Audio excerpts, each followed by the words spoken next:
This experience was really powerful and authentic. My approach to the place with respect and curiosity, and the spirit talker responses I got, was a mixture of emotions and presences. From peaceful soldiers to a protective and possible unsettled spirit, that mix fits well with what one might expect from a historical church and a graveyard with a deep past. It's a good sign that I'm connecting in a meaningful way. The one upset spirit I encountered is also quite realistic and common in this kind of exploration. Not every present is going to be welcoming or at ease, and it's clear that this spirit was communicating boundaries. It lines up pretty well, but I don't think it has to do with what's inside this graveyard. I'm pretty sure what's beyond this graveyard. So before we get into what happened during my visit, I want to take a moment to talk about the history behind Eden Chapel, one of the oldest churches in LaSalle Parish and south of the Mason-Dixon line. The original Eden Methodist Church was founded back in the late 1700s, with early records tracing its roots around 1788, making it one of the earliest Methodist congregations in this part of the state. The first structure was a simple log building, built by early settlers under the guidance of Reverend Watley, a traveling Methodist minister who helped spread the church's presence through his regions. Over the generations, the church has burned down and been rebuilt more than once. Local history mentions a fire in the early 1900s that destroyed much of the original structure. But the congregation came together and rebuilt again, right here on the same sacred ground. The surrounding Eden Cemetery holds the graves of veterans from World War I, World War II, Korea, and even the Civil War. And surely some of the members of the original congregation, at least their family or their relatives, because, for example, some of the Watleys are buried there. Their names etched into weathered stones that tell the story of those who lived, fought, and died in this quiet community. For over 2 centuries, this small patch of land has been a cornerstone for families across LaSalle Parish, a place of worship, grief, and memory. Like many places with such a long and deep history, not every story has been told. So tonight, we step into that history with respect, curiosity, and an open mind to see what still lingers at Eden Chapel.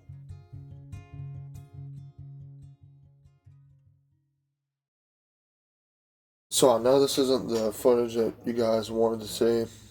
This isn't the footage that I want to be able to provide you either, but I do have to explain that the Eden Chapel video is going to have to stand where it stands right now on the information and my experience I've had beforehand. We're just going to recap a little bit of what happened that day and the days leading up to my original experience.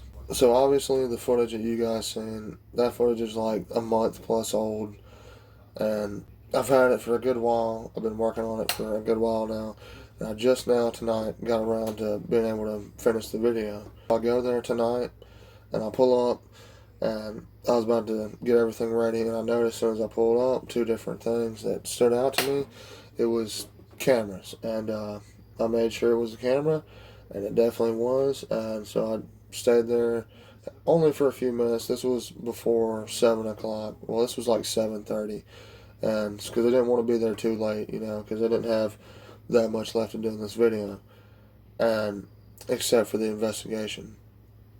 And so I decided to leave out of respect for the people that take care of the graveyard, and not to make myself look suspicious or cause any problems or anything like that, because it's very, uncomfortable having to be around a camera like that, and it's especially motion tracking, So I just wanted to make it clear that my intentions were not to do anything bad. All I did was sit there. I didn't even get out the car.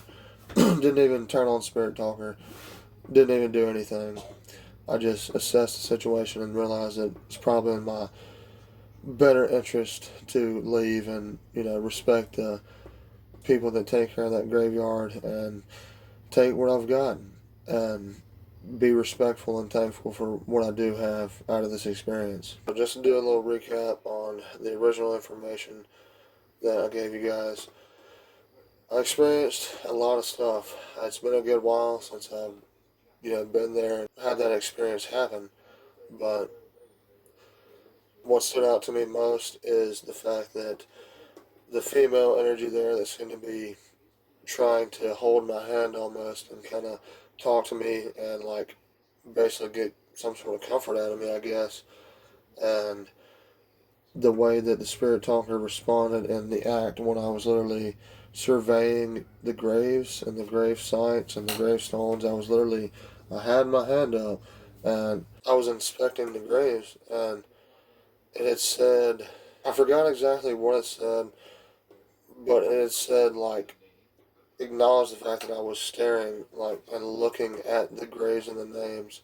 The overall energy there period was pretty understanding, and a lot of stuff going on, a lot of tragic stuff for sure that has happened to people there in that gravesite. And the one thing also that stood out to me that I had a feeling the first time and wasn't for sure of was the fact that there was Confederate soldiers buried there. And, you know, I was hoping to be able to go back and have some type of interaction with the female, the Confederate soldiers, maybe the soldiers there, period, that obviously acknowledged my surveying of the area and inspecting the gravestones. And, you know, it could have been a really interesting investigation, but obviously we got to do the right thing and be respectful and not push our limits. But I still wanted to get this video out to you guys and not just put all my work down the drain, because there's still proof, there's still evidence, and this is still a story that's worth putting out there and preserving history. Paranormal investigations are going to be somewhat on the back burner right now because I have a lot more ideas and videos that are coming out soon, and that I'm trying to get done and edited, trying to get my computer set up, fixed, trying to do a whole bunch of stuff in my life right now to be able to pump out better, more edited, more in-depth videos for you guys, because I got a very special video coming up here soon.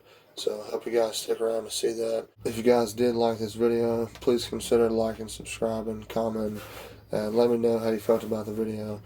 And hopefully see y'all next time. The one thing I did say was the fact that what's beyond this graveyard is the fact that I felt like it was a protective Native American spirit that had told me to basically leave and don't kind of come back, because beyond that graveyard there's another graveyard, not even like 300 plus yards, and that is a native graveyard, and that place has actually been vandalized before, and there are cameras there too.